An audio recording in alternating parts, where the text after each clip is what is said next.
This is a Bosch 4100 table saw. Table saw. If it's not starting up and it happens to be this circuit board, which is the capacitor to help start the motor, and you don't want to spend $200 on another circuit board, this is the quick fix.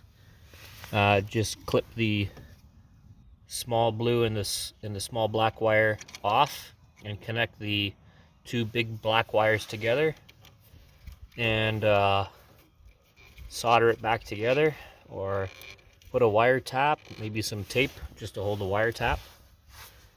And after that, it should start and stop, no problem.